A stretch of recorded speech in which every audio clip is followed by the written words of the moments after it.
உயிரினும் மேலான எனது அருமை உடன்பிறப்புகளே, தென்காசி மக்களே, உங்களை எல்லாம் சந்திப்பதில் மகிழ்ச்சி.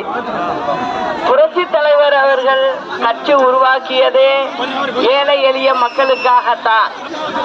அவர் ஆட்சிக்கு வந்து நல்ல பல திட்டங்களை ஏழை எளியவர்களுக்காக செய்தார்.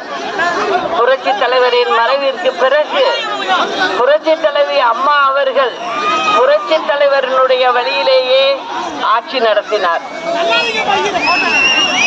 அம்மாவின் ஆட்சியில் முத்தான திட்டங்களை மக்களுக்காக வழங்கினார்.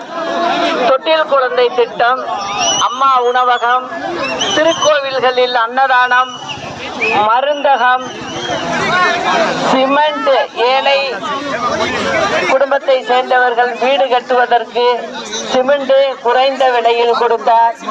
அதே போல கிராமப்புற ஏழை எளிய மக்களுக்கு ஆடு மாடு வழங்கினார். பள்ளி செல்லும் ஏழை குழந்தைகள், பெண் குழந்தைகள் பள்ளி படிப்பை முடித்து திருமணத்திற்கு இருக்கும் பெண்களுக்கு 25,000 ரொக்கமும் 8 கிராம் தங்கமும் வழங்கினார். அதே பெண்கள் மேல் படிப்பு படித்தால் அவர்களுக்கு 50,000 தொகையும் 8 கிராம் தங்கமும் வழங்கினார். அது மட்டுமல்ல, பெண்களுக்கு திருக்கோவில்களில் 1000 திருமணங்கள் வீதம் நிறைய செய்து வைத்தார். அதே போல ஏழை கர்ப்பிணி பெண்களுக்கு சமூக வளைகாப்பு செய்து வைத்தார். அது மட்டுமல்ல, கர்ப்பிணி பெண்களுக்கு இணை சத்துணவு உருண்டையும் கொடுத்து அவர்கள் நல்ல விதமாக குழந்தை பெற்று எடுக்க வேண்டும் என்று ஒரு சத்தான உணவை கொடுக்க வேண்டும் என்ற நல்ல எண்ணத்தில் வழங்கினார். அது மட்டுமல்ல, ஏழை எளிய பெண்களுக்கு பேறுகால உதவியாக 18,000 ரூபாயும் குழந்தை நல பெட்டகமும் பெற்ற குழந்தைக்கு ஏழை எளியவர்களுக்கு அந்த குழந்தைக்கு வேண்டிய பொருட்கள் அடங்கிய குழந்தை நல பெட்டகம் 16 பொருட்கள் வைத்து கொடுத்தார். இது எல்லாமே அம்மா செய்தது. அது மட்டுமல்ல, பஸ் நிலையங்களில் பாலூட்டும் பெண்களுக்கென்று தனி அறை அமைத்து கொடுத்தார். அது மட்டுமல்ல, பெண்களுக்கு வேலை ஈஸியாக செய்வதற்காக மிக்சி, கிரைண்டர், மின்விசிறி போன்றவற்றையும் வழங்கினார். அது மட்டுமல்ல, பெண் பிள்ளைங்களுக்கும் சரி இளைஞர்களுக்கும் சரி சீருடைகள் 4 வீதம் கொடுத்தார். நோட்டு புத்தகங்கள் வழங்கப்பட்டது.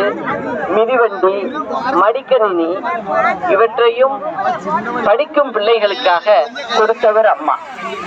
அது மட்டுமல்ல, பசுமை வீடு திட்டம் வருடத்திற்கு 65,000 வீடுகளை கட்டி எல்லா மாவட்டங்களில் உள்ள ஏழை எளியவர்களுக்கு வழங்கினார். அதுவும் சூரிய ஒளி மின்சாரத்துடன் கூடிய வீடாக அம்மா வழங்கினார். மற்றும் ராணுவ வீரர்கள் வீர மரணம் அடைந்தால் தமிழ்நாட்டை சேர்ந்தவர்களுக்கு அவர்களுடைய குடும்ப நிதியாக 20 லட்சம் ரூபாயும் கொடுத்தார்.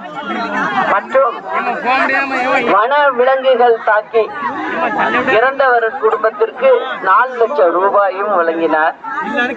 ஏழையாக உள்ளவங்க இறுதி சடங்கு நிதி உதவியும் கொடுத்தார்.